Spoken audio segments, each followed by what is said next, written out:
नमस्कार।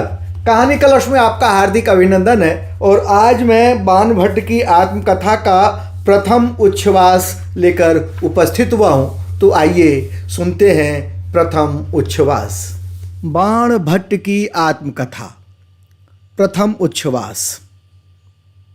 जयंती बाणासुर मौरी ललिता दशास चूड़ामणि चक्र चुंबिनः सुरासुराधीश शिखांत शायिनो भवच्छिदः त्र्यंबक पाद पांसवः। अर्थात बाणासुर के मुकुट से सुशोभित, रावण के चूड़ामणि से स्पर्श किए हुए तथा देवताओं और असुरों के अधिपतियों के मस्तक पर विराजमान भगवान त्र्यंबक के चरणों की धूलि संसार के बंधनों को काटने वाली है। उस पवित्र चरण रज की जय हो, जय हो, जय हो। यहाँ शुरू करते हैं। यद्यपि बाणभट्ट नाम से ही मेरी प्रसिद्धि है, पर यह मेरा वास्तविक नाम नहीं है। इस नाम का इतिहास लोग न जानते तो अच्छा था। मैंने प्रयत्नपूर्वक इस इतिहास से लोगों को अनभिज्ञ रखना चाहा है, पर नाना कारणों से अब मैं उस इतिहास को अधिक नहीं छिपा सकता। मेरी लज्जा का प्रधान कारण यह है कि मेरा जन्म जिस प्रख्यात वात्स्यायन वंश में हुआ है, उसके धवल कीर्ति पट पर यह कहानी एक कलंक है। मेरे पितृ पितामहों के गृह वेदाध्यायों से भरे रहते थे। उनके घर की शुक सारिकाएं भी विशुद्ध मंत्रोच्चारण कर लेती थीं। और यद्यपि लोगों को यह बात अतिशयोक्ति जचेगी, परंतु यह सत्य है कि मेरे पूर्वजों के विद्यार्थी उनकी शुक सारिकाओं से डरते रहते थे। वे पद पद पर उनके अशुद्ध पाठों को सुधार दिया करती। हमारे पूर्वजों के घर यज्ञ धूम से निरंतर धूमायित रहते थे, परंतु यह सब मेरी सुनी हुई कहानी है।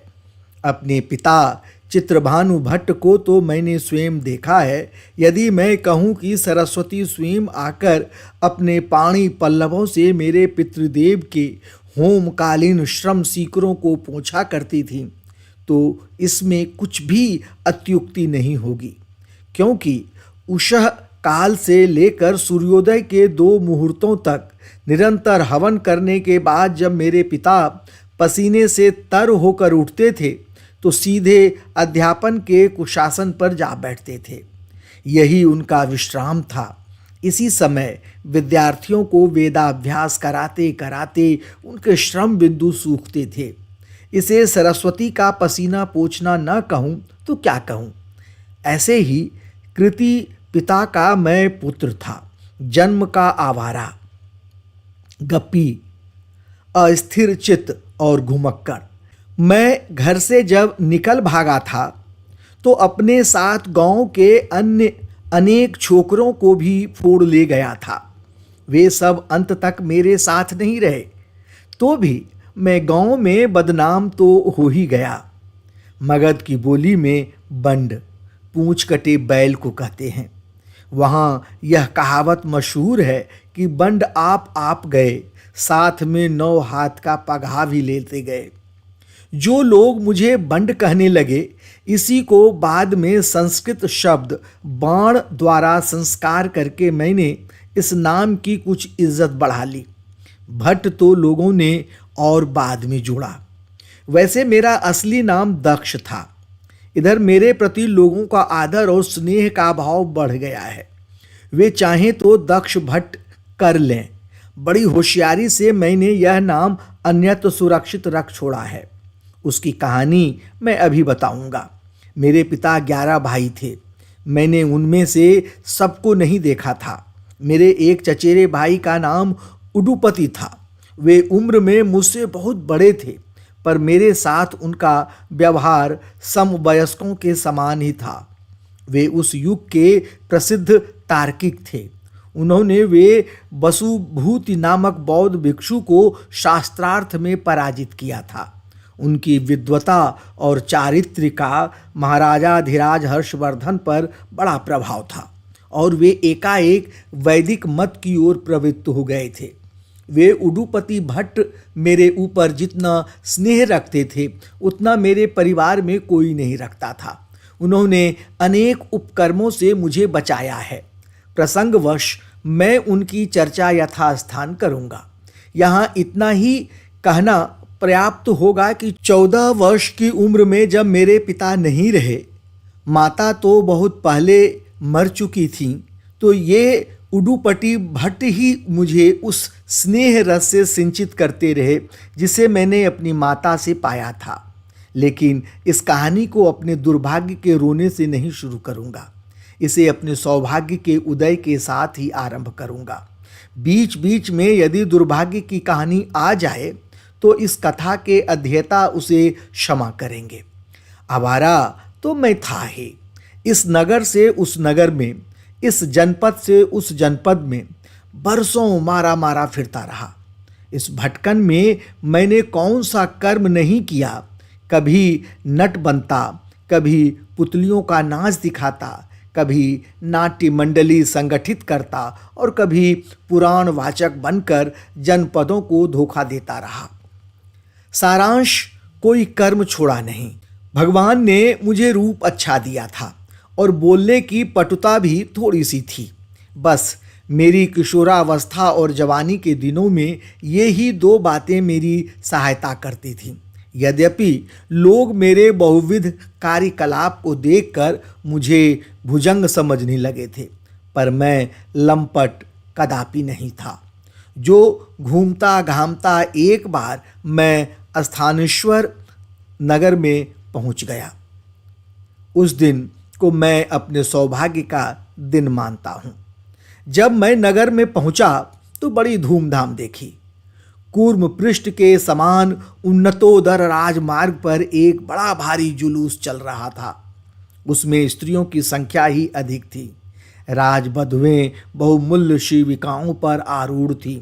साथ साथ चलने वाली परिचारिकाओं के चरण विघटन जनित नुपुरों के क्वणन से दिगंत शाब्दायमान हो उठा था।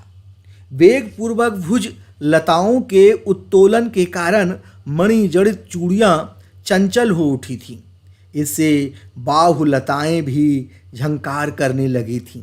उनकी ऊपर उठी हथेलियों को देखने से ऐसा लगता था मानो आकाश गंगा में खिली हुई कमलनियाँ हवा के झोंकों से विलुलित होकर नीचे उतर आई हों। भीड़ के संघर्ष से उनके कानों के पल्लव खिसक रहे थे।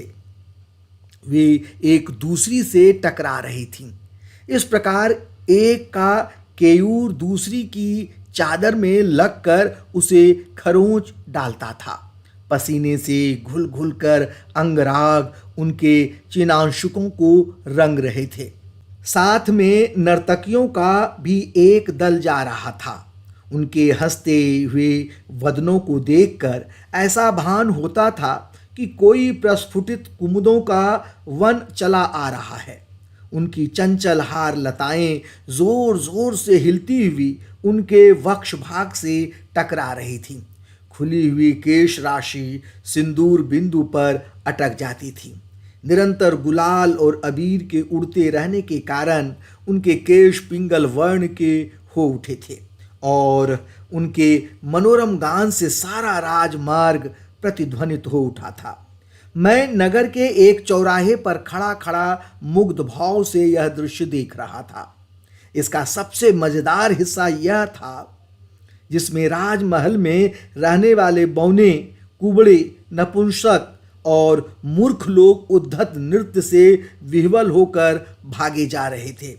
एक वृद्ध कंचुकी की दशा बड़ी दयनीय हो गई थी। उसके गले में एक नृत्य परायण रमणी का उत्तरीय वस्त्र अटक गया था और खींचतान में पड़ा हुआ बेचारा बूढ़ा उपहास का पात्र बन गया था। राजकन्याओं का स्थान जुलूस के ठीक मध्य भाग में था। यहाँ का नृत्यगान संयत, गंभीर और मनोहारी था। एक ओर भेरी, मृदंग, पटह, काहल और शंख के निनाद से धारित्री फटी जा रही थी और दूसरी ओर राजकन्याओं के कपोल तली के आंदोलित मणिमय कुंडलों और उत्पल पत्रों से जगमगाती हुई शिविकाएं बीच बीच में सनुपुर चरणों की ईषत झंकार से मुखरित हो उठती थी। सबके पीछे राजा के चारण और बंदी लोग विरुद्ध गान करते हुए जा रहे थे। उनमें से कुछ तो आनंदातिरेक में ऐसे मदमस्त थे कि मुख से ही एक विशेष प्रकार के वाद्य का काम ले रहे थे। जुलूस के पार होने में 2 दंड समय बीत गया और मैं निश्चल प्रतिमा की भांति इतनी देर तक खड़ा रहा। जब जुलूस निकल गया तो मैं जैसे नींद से जागा। नगरवासियों से पता चला कि महाराजा धीराज श्री हर्षदेव के भाई कुमार कृष्णवर्धन के घर पुत्र जन्म हुआ है और आज उसका नामकरण संस्कार होने जा रहा है। मैंने यह सुना तो क्षण भर के लिए मेरा चेहरा उतर गया। मुझे अपनी दशा याद आ गई। एक ऐसे भाग्यवान हैं जिनके जन्म पर इतना उत्सव मनाया जा रहा है और एक मैं अभागा हूँ जो देश विदेश मारा मारा फिर रहा हूँ। मुझे मेरा जन्म याद आया। मेरी माता मेरे जन्म के कुछ वर्ष बाद ही परलोक सिधार गई थी। पिता उस समय वृद्ध हो चले थे। अपने अध्ययन, अध्यापन, यजन, याजन के अनेक विद्य कर्म बहुल जीवन में उन्हें मेरे पालन पोषण का गुरुभार भी संभालना पड़ा था। स्नेह बड़ी दारुण वस्तु है, ममता बड़ी प्रचंड शक्ति है, क्योंकि वृद्ध पिता के थके जीवन में भी एक और उपसर्ग आ जुटा और फिर भी वे अक्लांत चित्त से मुझे संभालते रहे। होम वेदिका से उठकर जब वे अध्यापन के कुशासन पर बैठते तो मेरा धूल धूसर कलेवर प्रायः उनकी गोद में होता। मैंने उनसे जितना स्नेह पाया उतनी विद्या नहीं पाई। 14 वर्ष की अवस्था में वे भी मुझे अनाथ करके चले गए। मेरे जीवन में जो कुछ सार है वह मेरे पिता का स्नेह है। उसी से मैं बिगड़ा और बना भी। आज इस आनंद के कोलाहल ने धक्का देकर मुझे अपने पिता की गोद में फेंक दिया। मैंने एक बार आकाश की ओर देखा। मुझे ऐसा लगा कि मेरे पितामहगण मेरे ऊपर दुख के अश्रु बरसा रहे हैं। कहाँ वेदाध्यायों का यशोंशु शुक्लकृत सप्तविष्टि वंश और कहाँ मैं अभागा बंड। हे धारित्री फट जाओ ताकि मैं छिप जाऊं। एकाएक मेरे मन में आया कि क्यों न कुमार कृष्णवर्धन के पुत्र जन्म के अवसर पर बधाई दे आऊं। आशीर्वाद देना तो ब्राह्मण का धर्म है, कर्तव्य है, पेशा है। यद्यपि मैं योजना बनाकर कोई कार्य नहीं कर पाता और यही कारण है कि मैं कोई भी पुस्तक समाप्त नहीं कर सका, पर निश्चय करने में बिल्कुल देर नहीं करता। सो ज्यों ही यह विचार मेरे मन में आया, मैं कुमार के गृह को प्रस्थान करने का आयोजन करने लगा। उस दिन मैंने डट के स्नान किया, शुक्ल अंगराग धारण किया, शुक्ल पुष्पों की माला धारण की, आगुल्फ शुक्ल धौत उत्तरीय धारण किया। यही मेरा प्रिय वेश था और भगवान त्र्यंबक के चरणों में अश्रुधौत प्रणाम निवेदन करके चल पड़ा। उस समय संध्या हो आई थी। भगवान मरीचिमाली की किरणें पृथ्वी तल को छोड़कर तरु शिखरों पर और वहां से भी उठकर अस्तंगिरी की चूड़ा पर जा बैठी थी। धीरे धीरे चांदनी भी छा गई। उस दिन शुक्ल पक्ष की त्रयोदशी थी। मैं अत्यंत पुलकित होकर कुमार कृष्णवर्धन के घर की ओर चला। एक बार भी मैंने यह नहीं सोचा कि इस समय वे मुझसे मिलना चाहेंगे या नहीं चाहेंगे। मेरे मन में आज विचित्र उमंग थी।